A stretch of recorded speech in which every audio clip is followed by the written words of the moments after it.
Lord Jesus, thank you for creating me in your image. Thank you that in you I lack absolutely nothing. Thank you that according to your word, I'm fearfully and wonderfully made. Thank you for choosing me for such a time as this, so that your glory and presence can be manifested in and through my life right now. Thank you, Holy Spirit, that I know I am never alone because you live in me, and because of who you are, King Jesus, I will never walk in defeat. I've been set free from all lies of the enemy, and I will not die before my time, but I will live to declare the glory of the Lord in this lifetime and in this land. Today I choose life because I choose truth. Jesus Christ is my truth. As a daughter of destiny, I will step up and step out in faith into the great plan God has for me. I have the DNA of my Heavenly Father. That is why everywhere I go, godly change is made through the power of the Holy Spirit and the living Word of God, which is on the inside of me. This gospel of Jesus Christ will be ministered through me as long as I have breath. It was for this purpose I was born. I declare my life is purposeful. My dreams are God's desire for my life, and my hope is charged with faith. As a daughter of promise, I will run my race with endurance. I will cry on my knees. I will battle through in prayer, and I will rise up in victory on my feet. Because Jesus Christ is the lifter of my head. Amen.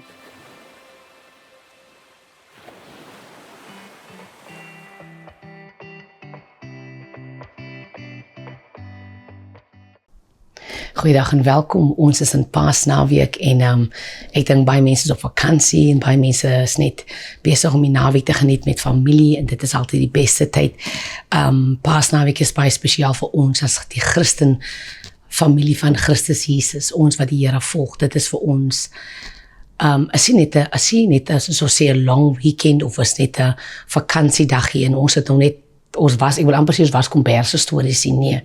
Dit is 'n naweek wat ons die herdenking vier van 'n fees wat God ingebring het om sy seun Jesus te praat van dat hy gaan kom as die een wat vir ons gaan sterwe.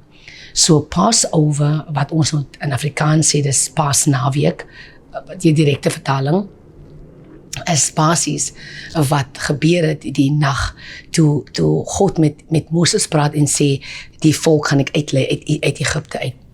En ons weet van Genesis 15 af het God met Abraham gepraat en vir hom gesê dat jy gaan 'n volk het. Abraham praat met hom oor jy weet wie gaan my goed erf en jy weet ek het getrek en almal die goed. En God sê vir hom ek gaan vir jou 'n saad, jy gaan jou eie tussen jou en Sara gaan ek vir julle 'n seun gee, die belofte seun. En God, hy praat van erfporsie van wat hy het, en God praat met hom oor 'n volk wat in exile gaan vir 400 jaar, en die storie lyk amper God praat een storie en Abraham praat 'n ander storie, maar wat God sê is eintlik Abraham praat in die nou en God praat in die toekoms. En ons verstaan dat die volk van Israel is in Egipte. En dit het nie altyd moeilik gegaan nie, want Josef was daar, en Josef was die ene wat God gebruik het in die tyd, om basies seker te maak dat toe al die lande famine het, 'n droogte het en 'n hongersnood het, toe die Egipte nie hongersnood het, want Josef was daar. En God het vir Josef wonderbaarlik in die koning se paleis gebruik. Maar die volk van Israel, God se kinders, het gelewe as slawe. Hulle het gewerk as slawe in Egipte. Hulle was basies die mense wat die economy geboost het deur die werk wat hulle gedoen het back in the day. So hulle is in slawerny, hulle is slawe, hulle lewe in bondage, hulle het nie vryheid van hulle eie nie. Hulle is in 'n vreemde land, Egipte. Alhoewel dit nie alles bad is nie, is alles ook nie goed nie. Want weet jy wat, baie keer kan jy vryheid beleef in armoede, as ek dit so kan sê. Jy beleef vryheid wanneer jy net die swart koffie het in die brood en wat amper sê die honderlewertjie. Beleef jy meer vryheid in die gees as wat jy vryheid het wanneer jy klomp geld het. Baie keer gaan dit met jou beter toe jy niks gehad het nie, as wat dit gegaan het of hoe dit gaan wanneer jy baie het. Want wanneer jy baie het, is daar soveel druk op jou gesit. Soveel mense wil van jou hê of 'n request van jou is asof almal zoom in op jou en nie op God nie. Dit was beter toe ek niks gehad het nie as wat ek meer gehad het, if you get what I'm trying to say. So baie keer dan word ons ondankbaar wanneer ons meer het en ons vergeet wat ons gehad het. Toe ons niks gehad het, het ons gedroom aan die goed wat ons nou het, maar ons is ondankbaar waar ons nou is. En toe Israel in Egypte land was, hulle het die beter geweet, hulle was 430 jaar, het hulle gelewe as slawe, so dit nie met hulle goed gegaan nie. En as a matter of fact, in die 430 jaar, het hulle nie God se stem gehoor nie. Toe Joseph sterwe, het dinge vererger, dinge het nie verbeter, dinge het vererger. So, maar God het 'n belofte gegee aan Abraham, ek gaan jou volk teruglei, ek gaan hulle lei na die land van melk en honing, ek gaan hulle lei na 'n beter, ek gaan hulle lei, dis die belofte wat God gemaak het aan Abraham en aan Isak en aan Israel. So, die belofte was daar en God is nie 'n mens dat hy sou lieg nie. So wanneer God 'n woord gee, vat hom bang toe met dierbare, want dit gaan kom. Ek en jy moet geposisioneer word en baie keer is ons nie geposisioneer nie, maar God se woord kom tot vervulling. Whether ek het verstaan of nie, God se woord kom in vervulling. En ons sien dat hoe dat die Here hierdie volk hoor, en ons sien hoe God vir Moses roep, 'n moordenaar, hy het groot geword in Egypte, in die koning se paleis, en sy Farao se dogter het hom groot gemaak, hy maak 'n man dood, en hy hardloop na die woestyn toe, hy kom by Midian uit, hy trou met 'n Midianiet, Zipporah, en God roep hom op die berg Sinai, en God roep hom as 'n verlosser, as a deliverer to the nation of Israel. Nou, hy ken nie vir Abraham nie, hy het gehoor van Abraham, hy ken nie vir Isak nie, hy het gehoor van Isak, hy ken nie vir Jakob nie, hy het gehoor van Jakob, hy ken nie vir Joseph nie, want toe Joseph in Egypte was, toe was Moses nie daar nie, of hy was daar, maar het moes nie direkte kontak gehad met mekaar nie. So hy weet van Joseph, maar hy is 'n deel van die paleise, gaan nie sê stafie, want hy was 'n koning gewees, because die koning Farao se dogter het hom groot gemaak as 'n eie. So Moses het geleerdheid gekry, Moses het die beste gehad in die paleis in. Hy maak 'n man dood, hy vlug na die woestyn toe, en hy is daar, en hy gaan na die Midianiete toe, en hy ontmoet sy vrou Zipporah, hy ontmoet vir God daar, en God roep hom, hy sien die berg in die bosbrand, en die Bybel sê, hy sien die bosbrand, maar die bosbrand die uit die, en hy is basically he's excited, he's curious is die woord wat hy soek, he's curious because he looks at the bush, but the bush is not consumed. So hy kom nader en God praat met hom uit die brandende bos uit. En God sê vir hom, trek uit jou skoene, want die grond waarop jy staan is heilig. En in die moment toe sy skoene uittrek, separate God hom van 'n gewone mens as na 'n deliverer toe. Die moment hy sy skoene uittrek, kom daar 'n separation from status, because one moment he's a murderer, the next moment he becomes a redeemer. So God het hom gesê, trek uit jou skoene, want ek wil hê met jou skoene there was a purpose why God told him that. God trek uit jou skoene because there's an elevation that is busy taking place. God is besig om hom op te lig, alhoewel ons dit verstaan nie, want wanneer God sê, trek jou skoene uit, baie keer sê God dit vir ons in ons huise, in die kerk, en weet jy wat gebeur in 'n moment? It is a separation. It's a separation from the physical into the spiritual, and the elevation in die geestesrealm. So hy trek sy skoene uit, en God roep vir Moses daai tyd, en God roep hom as 'n deliverer unto Israel. En hy sê vir God, maar ek is 'n goeie prater, en God sê, my nie worry nie, ek het jou broer Aaron. So wag, bearing in mind, onthou net, Moses ken nie sy familie nie. Moses was groot gemaak, sy ma en julle almal ken die storie. Moses was op die mandjie gesit, hier af in die Nylrivier, die koning se dogter het hom gekry, sy maak hom groot. Zipporah het hom, sy ma Jochebed het hom basies, hy was teruggevat na sy ma toe, maar alles is in die geheim so, hy was genus deur sy eie regte ma, en hy gaan terug na die paleis toe, en hy word genus, obviously, deur Farao se dogter. Sy word groot gemaak deur Farao se dogter. Toe die moord kom, hardop hy weg, so Moses is confused oor sy lewe. Hy weet nie regtig waar hy inpas nie. Dan is hy 'n Egiptenaar, dan is hy Hebreër, dan is hy so he's really confused as to who he really is. Maar God vat hom met sy gebrokenheid, met sy attitude van Hy was baie kort van draad. So God kies hom because he's got a background and he's totally confused of where he comes from. But God chooses him. God chooses him because his heart is pure before the Lord, and God looks at the heart before he looks at the outer appearance. So die Here roep hom en God vat hom en God roep hom om sy volk te gaan uitlei. Hy kom af, hy gaan Egipte toe en hy praat met Farao en die Bybel sê en God verhard Farao se hart. So Farao is ook in 'n posisie wat homself nie kan help nie. Maar God is besig om die valse gode beskaamd te laat staan, om hulle te wys wie God werklikbaar is. En as God gesê het hy gaan 'n ding doen, dan is daar nie een God wat bo hom kan praat nie. And in all of those things, en deur 'n hele proses, wys God aan Farao en die gode en die valse gode aanbidders en almal daai wys hy dat ek is die ware God. En die Bybel sê die plaag gekom, dat donkerte gekom, die rivier het verander van water na bloed toe. Die tweede plaag was, daar was paddas wat die hele wêreld toegesak het. En hulle kon dieselfde doen, hulle kon nie die kus terugtrek nie.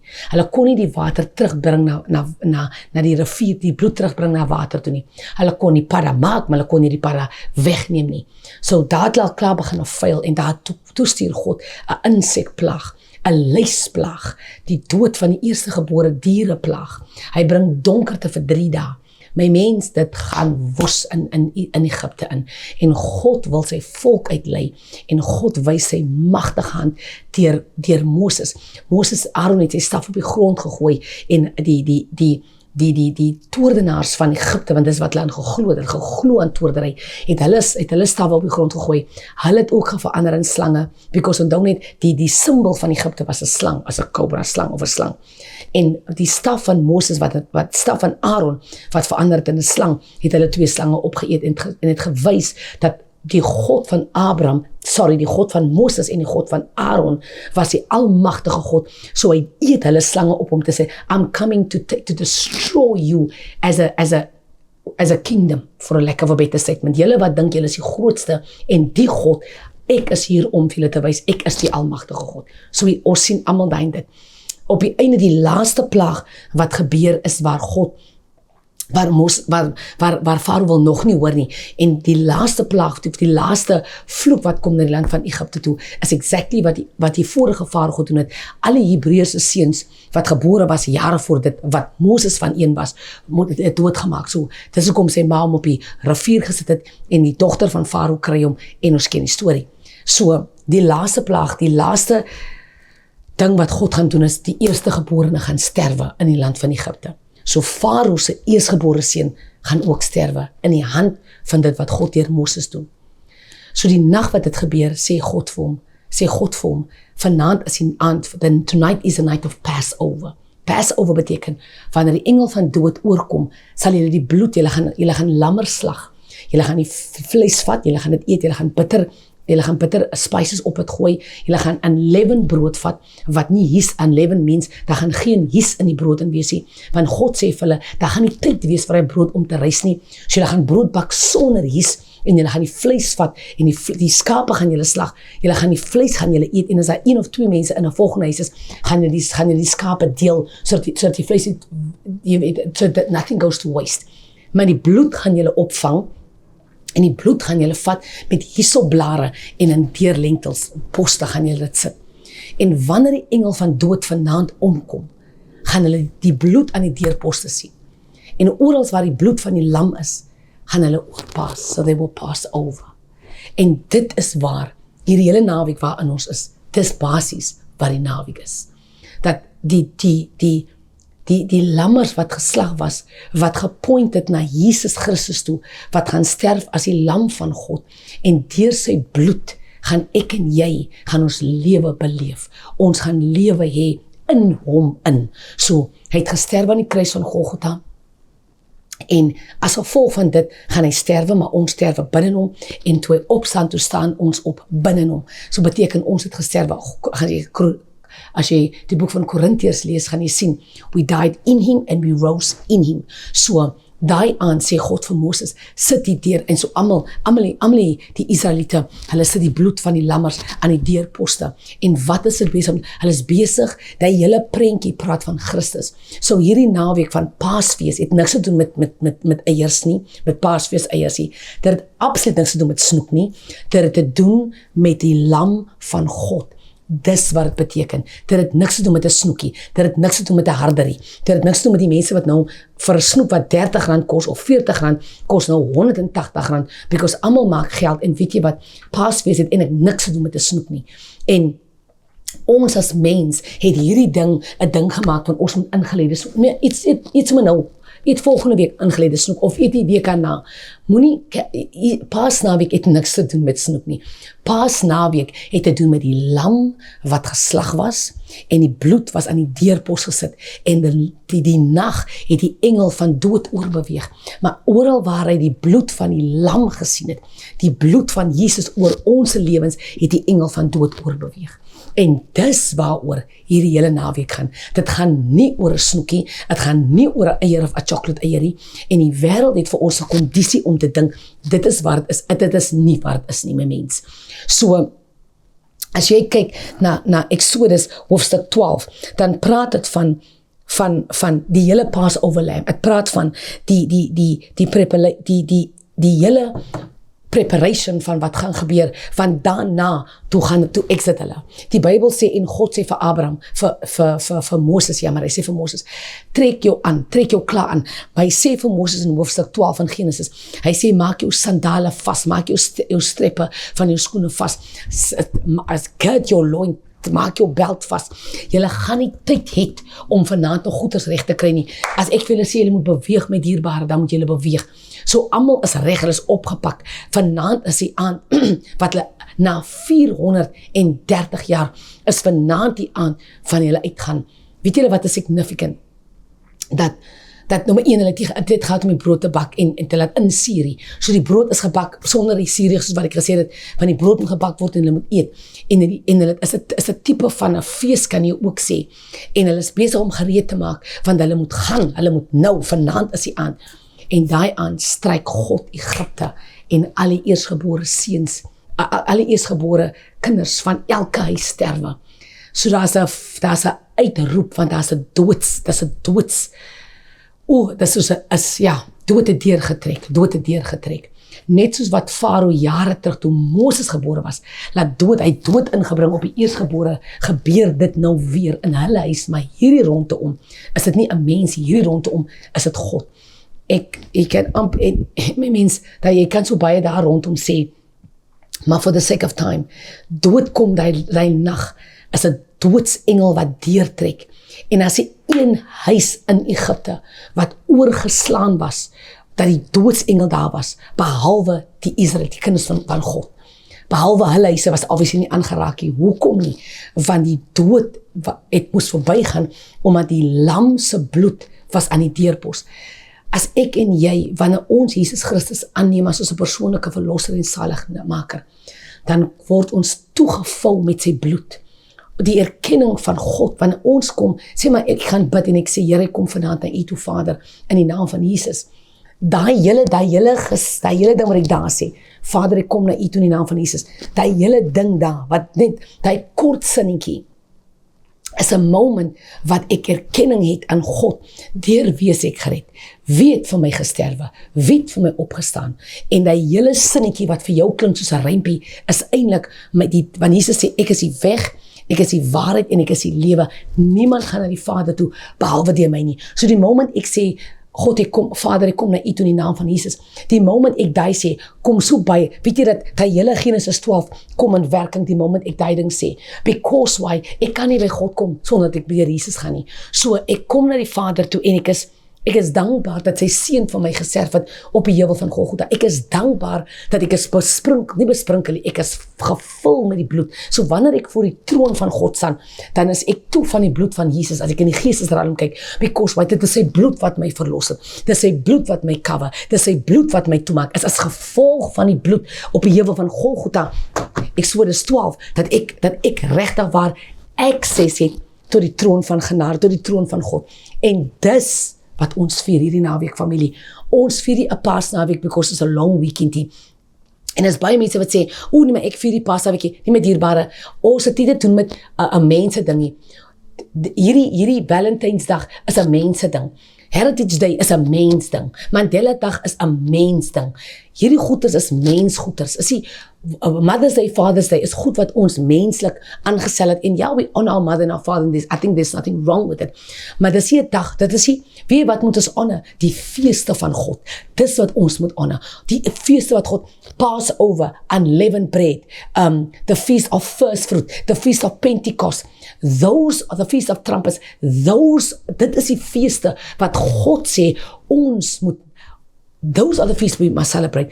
Nie hierdie klomp goed wat ons, jy is vir jou man vir 4 dae, as jy kwaad, want jy vir Valentijns roos gekoop het. Mense, daar is mense goeders, hou op in die vlees wees. Kom ons kom in die gees in, en sê, Here, wat wil u hê moet ek doen? En miskien moet jy net 'n bietjie navorsing gaan doen, oor die feeste van God, en dit is iets, so ons moet, as Christene, ons moet hierdie naweek vier, want ons vier die dood en die opstanding, van vandag Sondag, vier ons die opstanding van Jesus Christus. Is nie net 'n gewone, this is Resurrection Sunday. So, ons vier die, as jy kyk, mense praat van, ja, as jy kyk na die lammers wat gewy het, en die lammers wat gebore was, in die tyd van Maart, April, the month of Nisi, dit klink min of meer, dit is wanneer hulle sê, of jy sê navorsing toe gaan en sê, dit is rondom wanneer hulle vermoed, Jesus het was gebore, wat beteken, Jesus was nie gebore 25 Desember, maar ons vier sy geboorte. Dis 'n dag wat ons uitgekies het, of wie ever uitgekies het, ons vier die dag as Christmas, as the birth of Jesus Christ, maar dit beteken nie, was hy daar gebore nie. So, hierdie maand, hierdie naweek, was 'n actual naweek, wat gebeur het. Dit is nie iets wat ons uit ons 'n duim uitsuig en sê, hoe ons wil nou, nee, dit is 'n naweek, so, ek en jy moet nie opgehang word deur vis, en opgebehep word met inlê van die vis, nee. Ons moet behep word, maar daar was 'n nag wat dood gekom het. Daar was 'n kruisdood, en daar was bloed wat gevloei het. Die hele Via Dolorosa was daar bloed wat gevloei het, tot op die kruis. Die Bybel sê toe dat hy kruis lig, toe is Jesus onherkenbaar geslaan. Die Bybel sê dat sy baard uit sy gesig het getrek, en dis wat ons vier die smart wat hy deurgemaak het, ons vier dat daar was 'n man wat vir ons gesterf het, en hy was gemartel vir jou en definitief vir my. En ons vier dat hy gesterf het, en het was in die hel vir 3 dae, en het die hel oorwin, en het uitgekom in die sleutel, en het gesê, dood, waar is jou engel? En het opgestaan op die 3de dag, en hy sit in die regterhand van die Vader, en hy is God, en hy is God, en hy is God, en dis wat ons vier. Ons vier, dat ons binne hom kan lewe, ons kan hom aanneem as ons 'n persoonlike verlosser en saligmaker, en ons kan nou genoem word kinders van God, as gevolg van wat hy gedoen het. And that's what we celebrate this weekend. Mag die Here jou seën en 'n wonderlike naweek verder. Selfe plek, selfe tyd, volgende week hier op Kruis kyk. Die Here seën jou.